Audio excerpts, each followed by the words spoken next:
Merci d'être tous là et tous présents. Aujourd'hui marque la première session de nos lectures en ligne.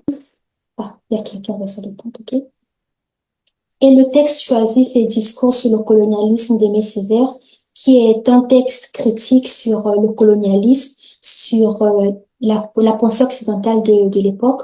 Et ce que nous allons faire aujourd'hui, c'est lire le texte tous ensemble et ensuite échanger nos points de vue, ce que nous avons aimé dans ce texte, ce que nous n'avons pas aimé, ce que nous avons compris, ce que nous n'avons pas compris, et aussi essayer de voir est-ce que ce texte est toujours d'actualité et comment l'appliquer à nos réalités africaines actuelles.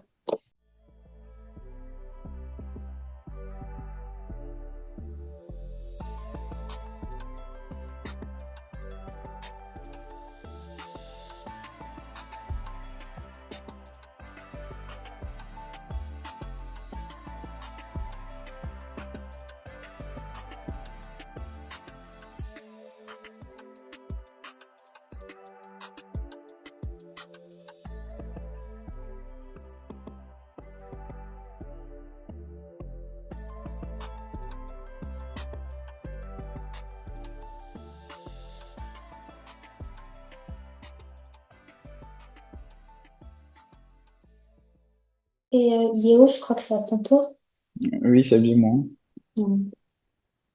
Il faudrait d'abord étudier comment la colonisation travaille à déciviliser le colonisateur, à l'abrutir au sens propre du mot, à le dégrader, à le réveiller aux instincts enfouis, à la convoitise, à la violence, à la haine raciale, au relativisme moral, à montrer que chaque fois qu'il y a eu au Vietnam une tête coupée et un œil crevé et qu'en France on accepte, une fillette violée et qu'en France on accepte, un malgache supplicié et qu'en France on accepte, il y a un acquis de la civilisation qui pèse de son poids mort.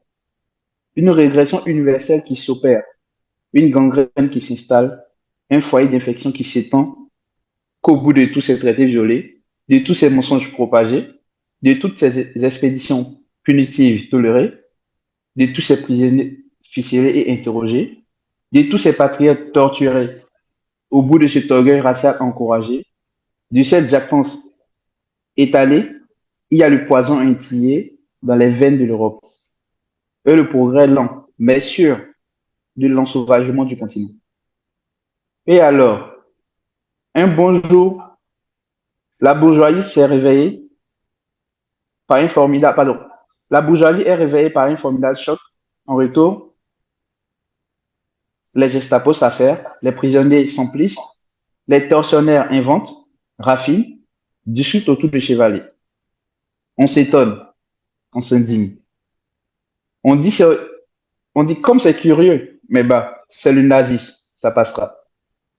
Et on attend, et on espère. Et on se tait à soi-même la vérité que c'est une barbarie. Mais la barbarie suprême, celle qui couronne, celle qui résume la quotidienneté des barbaries, que c'est du nazisme, oui. Mais qu'avant d'en être la victime, on en a été le complice. Que le nazisme, là, on l'a supporté avant de le subir. On l'a absous, on a fermé l'œil là-dessus, on l'a légitimé, parce que jusque-là, il ne s'était appliqué qu'à des peuples non européens. Que ce nazisme-là, on l'a cultivé, on en est responsable, et qu'il sourd, qu'il perce, qu'il coûte, avant de l'engloutir dans ses eaux rougies, de toutes les fissures de la civilisation occidentale et chrétienne. Oui, il vaudrait la peine d'étudier cliniquement, dans le détail, les démarches d'Hitler et de l'hitlérisme, et de révéler aux traits distingués, très humanistes, très chrétien bourgeois du XXe siècle, qui porte en lui un Hitler qui s'ignore. Qu'Hitler l'habite, qu'Hitler est son démon.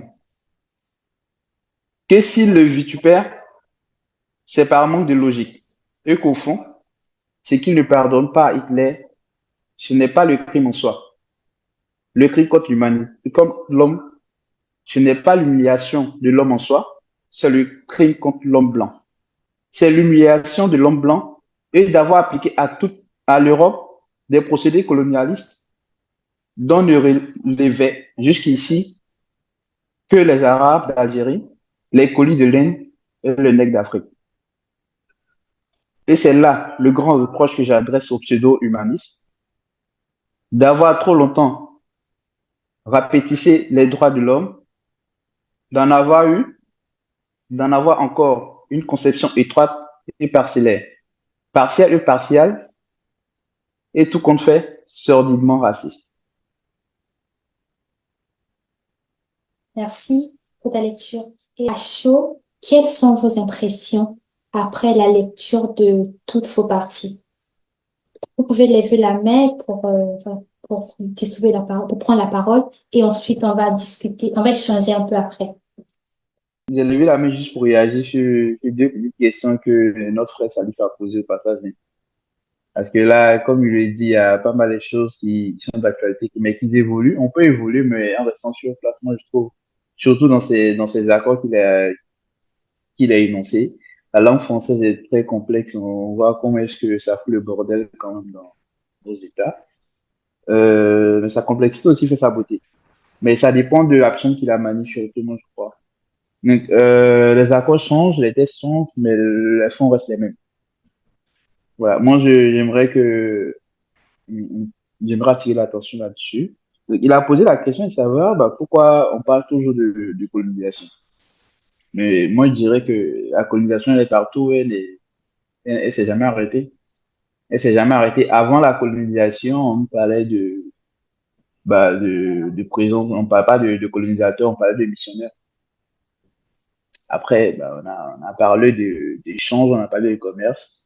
Par la suite, on a parlé d'esclavage. Ensuite, on a parlé de colonisation. Après, on a parlé de tas de choses. Il y a plusieurs expressions, mais le fond est toujours pareil. La colonisation, fondamentalement, moi, je retiens un petit mot, c'est colonie.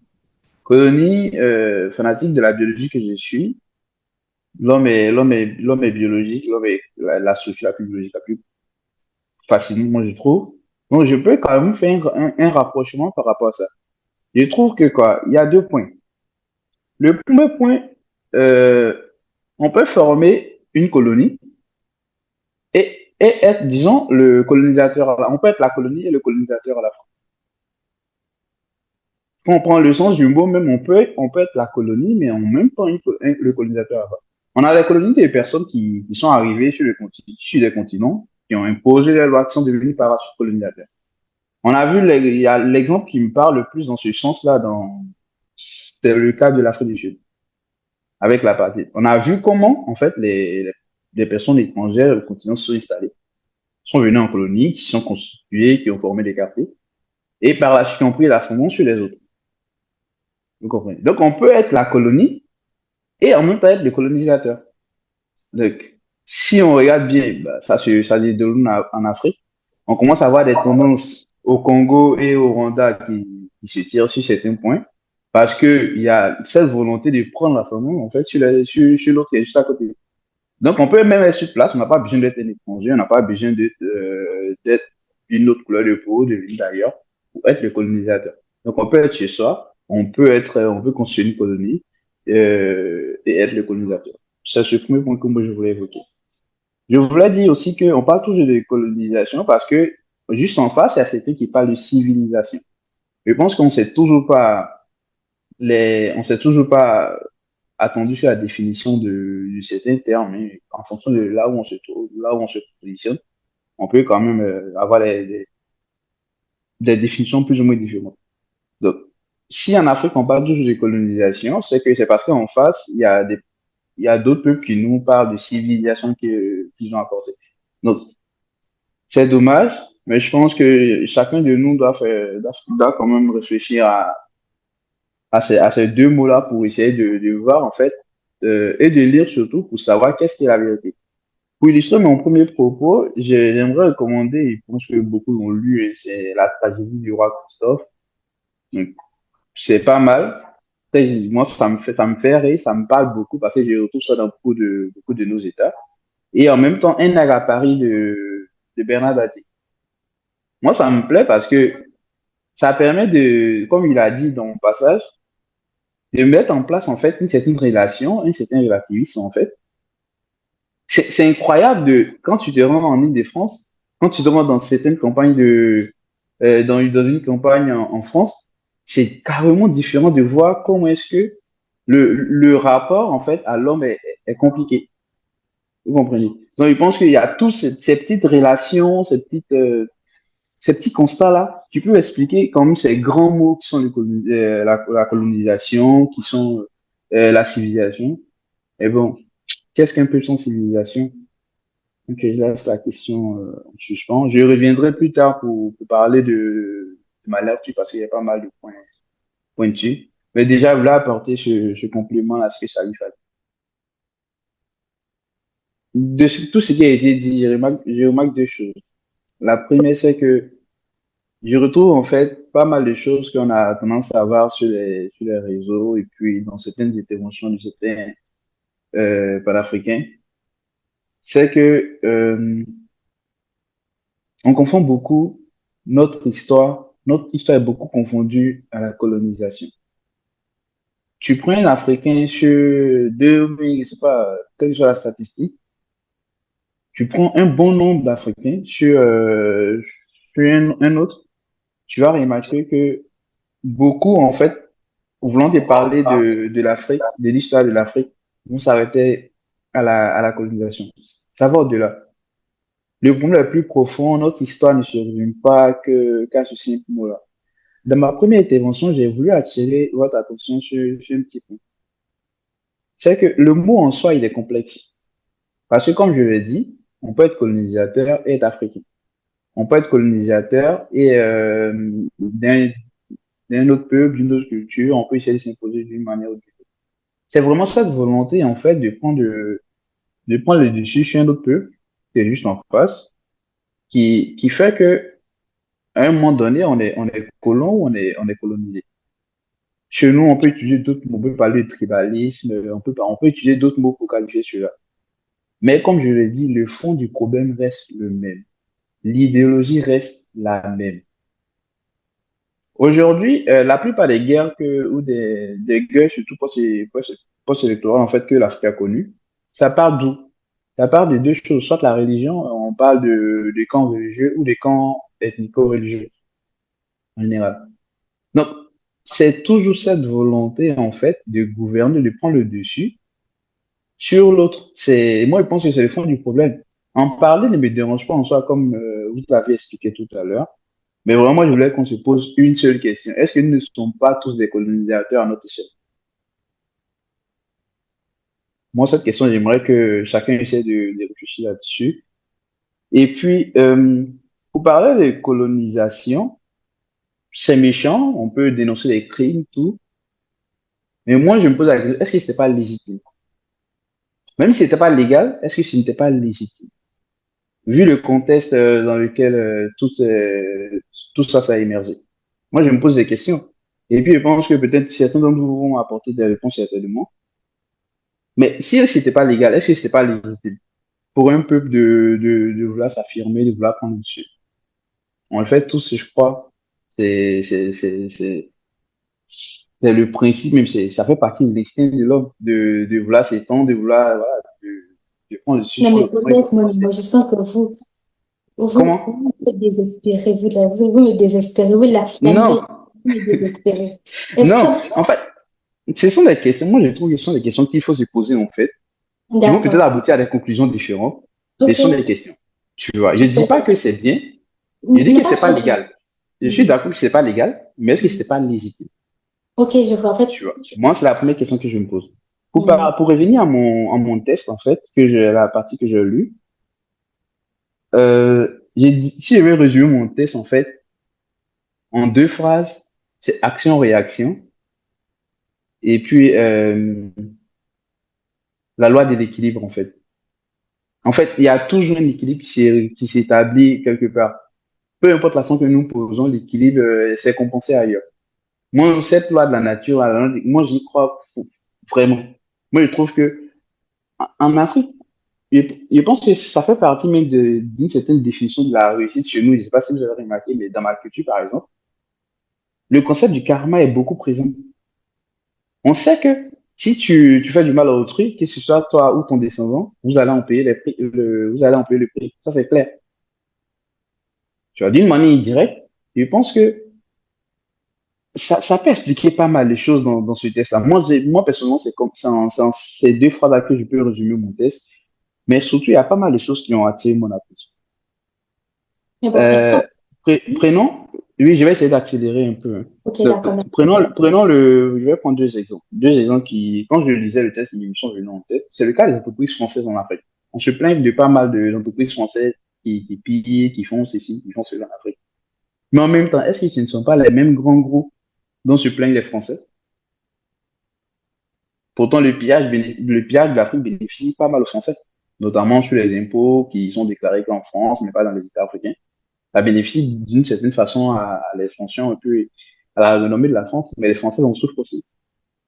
Parce que ces personnes, ces puissantes entreprises, en fait, qui se trouvent en Afrique, à un moment donné, trouvent que l'Afrique n'est pas ne peut pas combler, en fait, leur appétit. Et à un moment donné, se rabattent aussi sur l'Europe parce il y a des choses à gratter. Ça, c'est un premier point. Le second point, c'est que en voulant faire, ils ont fait la colonisation, ils ont fait tout ce qu'ils voulaient. Mais en retour, ils ont créé des Français de peau noire. Ils ont créé des Occidentaux de peau noire. Parce que, en fait, l'équilibre s'est naturellement établi.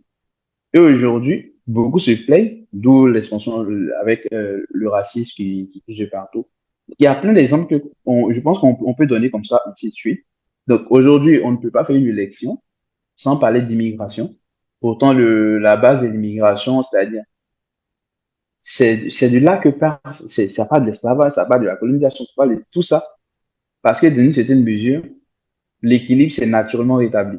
Sans qu'on ait eu à pleurnicher, sans qu'on ait eu à faire quoi que ce soit, l'équilibre est naturellement revenu. Moi, je pense qu'il attire notre attention sur ce fait-là. J'ai parlé de deux jours aussi au début, mais la tragédie du roi Christophe, moi, je pense que ça peut être une suite de ça, parce que quel que soit,